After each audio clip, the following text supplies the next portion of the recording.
ಕರ್ನಾಟಕ ಇತಿಹಾಸ. ಗಂಗರು. ಬನವಾಸಿಯ ಕದಂಬರ ರಾಜ್ಯವು ಸ್ಥಾಪನೆಯಾದ ಕಾಲಕ್ಕೆ ಕರ್ನಾಟಕದ ದಕ್ಷಿಣ ಭಾಗದಲ್ಲಿ ಗಂಗ ರಾಜ್ಯವು ತಲೆ ಎತ್ತಿತ್ತು. ಗಂಗ ರಾಜ್ಯವು ಗಂಗವಾಡಿ ಎಂದು ಮಂಡ್ಯ, ತುಮಕೂರು ಮತ್ತು ಚಾಮರಾಜನಗರ ಮುಂತಾದ ಜಿಲ್ಲೆಗಳನ್ನು ಒಳಗೊಂಡಿತ್ತು. ಇವರ ಲಾಂಛನ ಗಜ. ಇವರ ಕಾಲದ ಶ್ರವಣಬೆಳಗೊಳದ ಗೊಮ್ಮಟೇಶ್ವರ ವಿಗ್ರಹ ಅತ್ಯಂತ ಪ್ರಸಿದ್ಧ.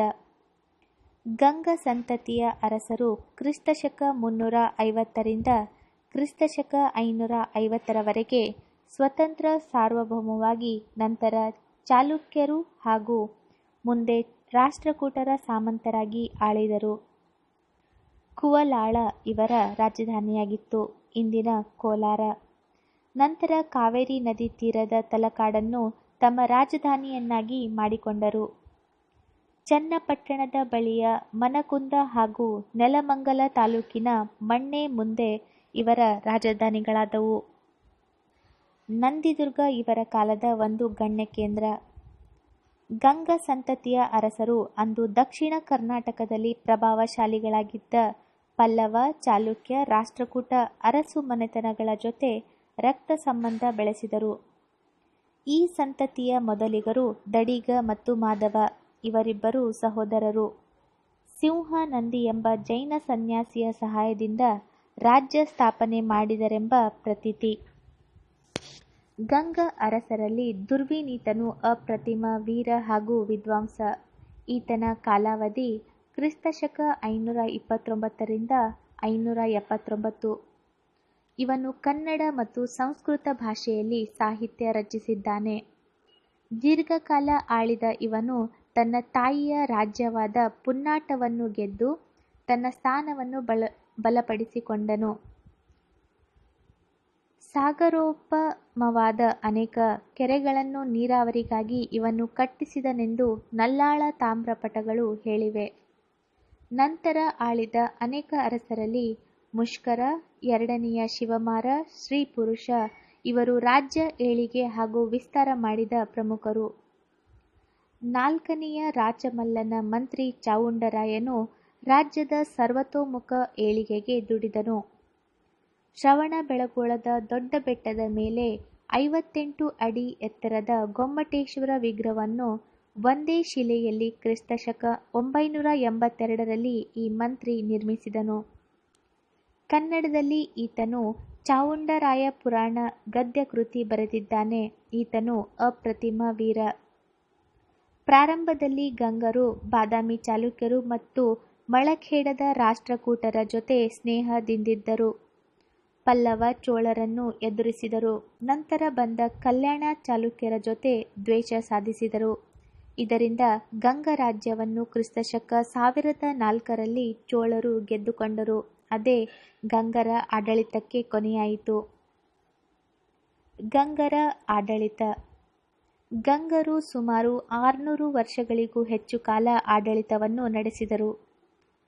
ಧರ್ಮ ಮಹಾರಾಜರೆಂದು ಕರೆದುಕೊಂಡಿದ್ದು ಮನು ಹಾಗೂ ಚಾಣಕ್ಯ ಇವರ ರಾಜನೀತಿ ಶಾಸ್ತ್ರಗಳ ಗ್ರಂಥಗಳಂತೆ ತಾವು ಆಳಿದ್ದಾಗಿ ಹೇಳಿಕೊಂಡಿದ್ದಾರೆ. ಇವರ ಆಡಳಿತ ವ್ಯವಸ್ಥೆ ಕದಂಬರ ರೀತಿಯನ್ನು ಹೋಲುತ್ತಿತ್ತು. ರಾಜ್ಯವನ್ನು ನಾಡುಗಳಾಗಿ ವಿಭಜಿಸಲಾಗಿತ್ತು. ರಾಜಪುತ್ರರು, ಗಣ್ಯ ಸೇನಾನಿಗಳು ನಾಡುಗಳ ಅಧಿಕಾರಿಗಳಾಗಿದ್ದರು. ಗಂಗವಾಡಿಯು 96,000 ರಾಜ್ಯವೆನಿಸಿದ್ದು ತೊರನಾಡು 500, ನಿರಗುಂದ 300 ಎಂಬುದಾಗಿ ನಾಡುಗಳಿಗೆ ಅವುಗಳ ಗ್ರಾಮಗಳಲ್ಲಿನ ಸಂಖ್ಯಾಧಾರಿತ ಹೆಸರುಗಳನ್ನು ನೀಡಲಾಗಿತ್ತು. ನಾಡುಗಳು ವಿಷಯಗಳಾಗಿ ವಿಭಕ್ತವಾಗಿದ್ದು ವಿಷಯ ಕೆಳಗೆ ಕಂಪಣವಿತ್ತು. ಕಂಪಣದಲ್ಲಿ 12 ಇಲ್ಲವೇ 30 ಗ್ರಾಮಗಳಿದ್ದವು. ಪ್ರತಿ ಗ್ರಾಮದಲ್ಲಿ ಪ್ರಭುಗಾವುಂಡ ಇದ್ದನಲ್ಲದೆ ಪ್ರಜೆಗಾವುಂಡರು ಎಂಬ ಹಿರಿಯ ರೈತರ ಸಮಿತಿ ಇತ್ತು. ವಿದ್ವಾಂಸರ ನೆಲೆಗಳಾದ ಅಗ್ರಹಾರಗಳಲ್ಲಿ ಮಹಾರಾಜರೆಂಬ ಕುಟುಂಬ ಪ್ರಮುಖರ ಕೂಟವಿತ್ತು. ಪಟ್ಟಣಗಳಲ್ಲಿ ವ್ಯಾಪಾರಿಗಳ ಹಾಗೂ ಕಸಬುದಾರ ಶ್ರೇಣಿಗಳಿದ್ದವು. ಎಲ್ಲ ವರ್ಗಗಳು ಕೂಡಿದ ಊರ ಸಮಿತಿಯೂ ಇತ್ತು. ತಲಕಾಡಿನಲ್ಲಿ 25 ಪ್ರಜೆಗಾವುಂಡರ ರೈತ ಮುಖ್ಯಸ್ಥರ ಗ್ರಾಮಸಭೆ ಆರಂಭವಾಗಿತ್ತು. ಭೂಕಂದಾಯವು ರಾಜ್ಯದ ಪ್ರಮುಖ ಆದಾಯದ ಮೂಲವಾಗಿತ್ತು.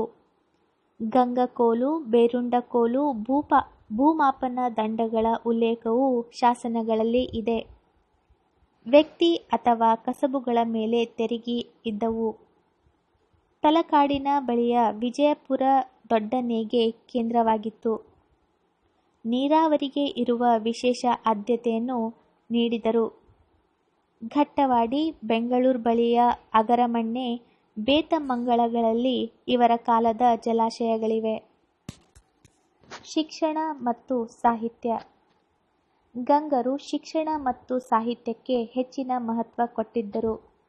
ಮಠ, ಅಗ್ರಹಾರ, ಬ್ರಹ್ಮಪುರಿಗಳು ಶಿಕ್ಷಣ ಕೇಂದ್ರಗಳಾಗಿದ್ದವು. ಒಂದು ಪೇಟೆಯಲ್ಲಿನ ಬ್ರಾಹ್ಮಣರ ಬೀದಿಗೆ ಬ್ರಹ್ಮಪುರಿ ಎನ್ನುವರು. ಬ್ರಾಹ್ಮಣರ ವಿದ್ವಾಂಸರ ಅಗ್ರಹಾರಗಳೆಂಬ ಪ್ರತ್ಯೇಕ ಊರುಗಳಿದ್ದವು. ಗುರುಕುಲ ಪದ್ಧತಿಯು ರೂಢಿಯಲ್ಲಿತ್ತು. ವಿದ್ಯಾಕೇಂದ್ರಗಳಲ್ಲಿ ಲೌಕಿಕ ಶಿಕ್ಷಣದೊಂದಿಗೆ ಧಾರ್ಮಿಕ ಶಿಕ್ಷಣ ನೀಡಲಾಗುತ್ತಿತ್ತು. ನರಸಮಂಗಲ, ತಲಕಾಡು, ಮಾನ್ಯಪುರ, ಶ್ರವಣಬೆಳಗೊಳ ಮೊದಲಾದವುಗಳು ಉಚ್ಚ ಶಿಕ್ಷಣ ನೀಡುವ ಕೇಂದ್ರಗಳಾಗಿದ್ದವು. ಶ್ರವಣಬೆಳಗೊಳದ ಜೈನಮಠ ಪ್ರಸಿದ್ಧ ವಿದ್ಯಾಕೇಂದ್ರವಾಗಿತ್ತು. ಗಂಗಾ ಅರಸರು ಸ್ವತಃ ವಿದ್ವಾಂಸರು, ಸಾಹಿತಿಗಳೂ ಆಗಿದ್ದರು. ಅರಸು ಮಾಧವನು ದತ್ತಕ ಸೂತ್ರವೃತ್ತಿ ಎಂಬ ಸಂಸ್ಕೃತ ಗ್ರಂಥ ಬರೆದನು. ಗುಡಾಢ್ಯನೆಂಬ ವಿದ್ವಾಂಸನು ವಡ್ಡಕಲಾ ಎಂಬ ಪ್ರಾಕೃತ ಕೃತಿಯನ್ನು ಬರೆದನು. ಇದನ್ನು ಅರಸು ದುರ್ವಿನೀತನು ಸಂಸ್ಕೃತದಲ್ಲಿ ಅನುವಾದಿಸಿದನು. ಸ್ತ್ರೀ ಪುರುಷನು ಗಜಶಾಸ್ತ್ರವನ್ನು ರಚಿಸಿದನು. ಪೂಜ್ಯಪಾದ ಪಂಡಿತ ಶಬ್ದಾವತಾರ ಎಂಬ ಸಂಸ್ಕೃತ ವ್ಯಾಕರಣ ಗ್ರಂಥವನ್ನು ಬರೆದನು. ನಾಗವರ್ಮನು ಬಾಣನ ಕಾದಂಬರಿ ಕೃತಿಯನ್ನು ಕನ್ನಡಕ್ಕೆ ಭಾಷಾಂತರಿಸಿದನು. ಎರಡನೆಯ ಶಿವಮಾರನು ಗಜಾಷ್ಟಕ ಎಂಬ ಬನಕೆವಾಡವನ್ನು ಕನ್ನಡದಲ್ಲಿ ರಚಿಸಿದ್ದಾನೆ. ಇದು ಭತ್ತ ಕುಟ್ಟುವಾಗ ಹೇಳುವಂತಹ ಗೀತೆಗಳಾಗಿವೆ. ಗಂಗಾ ಅರಸರಲ್ಲಿ ಹಲವಾರು ಆರಂಭದಲ್ಲಿ ವೈದಿಕ ಮತದ ಅನುಯಾಯಿಗಳಾಗಿದ್ದರು. ಮುಂದಿನ ಅರಸರು ಜೈನ ಮತದ ಅನುಯಾಯಿಗಳಾದರು. ತಾವು ಅನುಕರಿಸಿದ ಧರ್ಮವನ್ನು ಪ್ರಜೆಗಳ ಮೇಲೆ ಒತ್ತಾಯವಾಗಿ ಹೇರುತ್ತಿರಲಿಲ್ಲ. ಎಲ್ಲ ಧರ್ಮಗಳಿಗೆ ದಾನದತ್ತಿಗಳನ್ನು ನೀಡುತ್ತಿದ್ದರು. ಕಲೆ ಮತ್ತು ವಾಸ್ತುಶಿಲ್ಪಕ್ಕೆ ಗಂಗರ ಕೊಡುಗೆಗಳು. ಗಂಗರ ಕಲೆ ಮತ್ತು ವಾಸ್ತುಗಳು ಪಲ್ಲವರ ಶೈಲಿಯಿಂದ ಪ್ರಭಾವಿತವಾಗಿವೆ. ಅವುಗಳಲ್ಲಿ ಕೆಲವು ಹೊಸ ಅಂಶಗಳೂ ಇವೆ. ಸಿಂಹವನ್ನು ಬುಡದಲ್ಲಿ ಹೊಂದಿರುವ ಕಂಬಗಳು ಪಲ್ಲವರಿಂದ ಪಡೆದ ರಚನೆಗಳಾಗಿವೆ. ಕಂಬದ ಕಾಂಡ ದುಂಡಗೆ ಉರುಳೆಯಂತಿದೆ. ಮಣ್ಣೆಯ ಕಪಿಲೇಶ್ವರ, ಮೈಸೂರು ಬಳಿಯ ವರುಣನ ಮಹಾಲಿಂಗೇಶ್ವರ, ತಲಕಾಡಿನ ಪಾತಾಳೇಶ್ವರ ಹಾಗೂ ಮರುಳೇಶ್ವರ, ಕೋಲಾರದ ಕೋಲಾರಮ್ಮನ ಮಂದಿರ, ಬೇಗೂರು ನಾಗೇಶ್ವರ ಈ ಕಾಲದ ರಚನೆಗಳು. ಶ್ರವಣಬೆಳಗೊಳ ಮುಂತಾದ ಕಡೆ ಅನೇಕ ಜೈನ ಬಸದಿಗಳು ರಚನೆಯಾದವು. ಕಂಬದಹಳ್ಳಿಯಲ್ಲಿ ಪಂಚಕೂಟ ಬಸದಿ ಇದೆ. ನರಸಮಂಗಲದ ರಾಮಲಿಂಗೇಶ್ವರ ದೇವಾಲಯದ ಶಿಖರದಲ್ಲಿ ಸುಟ್ಟ ಮಣ್ಣಿನ ಮೂರ್ತಿಗಳಿವೆ. ಅಲ್ಲಿ ಶಿಲೆಯ ಸುಂದರ ಸಪ್ತಮಾತೃಕಾ ಪ್ರತಿಮೆಗಳಿವೆ. ಶ್ರವಣಬೆಳಗೊಳದ ಗೊಮ್ಮಟ ಗಂಗರ ಶಿಲ್ಪಕ್ಕೆ ಭವ್ಯ ಉದಾಹರಣೆ. ಗೊಮ್ಮಟೇಶ್ವರನ ಮೂರ್ತಿ ಕಮಲದಲ್ಲಿ ನಿಂತಂತೆ ಕೆತ್ತಲ್ಪಟ್ಟಿದ್ದು 58 ಅಡಿ ಎತ್ತರವಾಗಿದೆ. ಇಟ್ಟಿಗೆಯ ಬಸದಿಯೊಂದರ ಅವಶೇಷಗಳು ಇತ್ತೀಚೆಗೆ ತಲಕಾಡಿನ ಉತ್ಖನನದಲ್ಲಿ ದೊರೆತಿವೆ. ಇದರಲ್ಲಿ ಪಾರ್ಶ್ವನಾಥನ ವಿಗ್ರಹವಿದೆ. ಗಂಗರು ಉತ್ತಮ ಉಬ್ಬು ಶಿಲ್ಪಗಳನ್ನು ಹೊಂದಿರುವ ಕೆಲವು ವೀರಗಲ್ಲುಗಳನ್ನು ನೆಟ್ಟಿದ್ದು, ಆ ಪೈಕಿ ಬೇಗೂರು ವೀರಗಲ್ಲು ಬೆಂಗಳೂರು ಮ್ಯೂಸಿಯಂನಲ್ಲಿದೆ. ಇವರು ಭಾರೀ ಯುದ್ಧದ ದೃಶ್ಯವನ್ನು ಹೊಂದಿದೆ.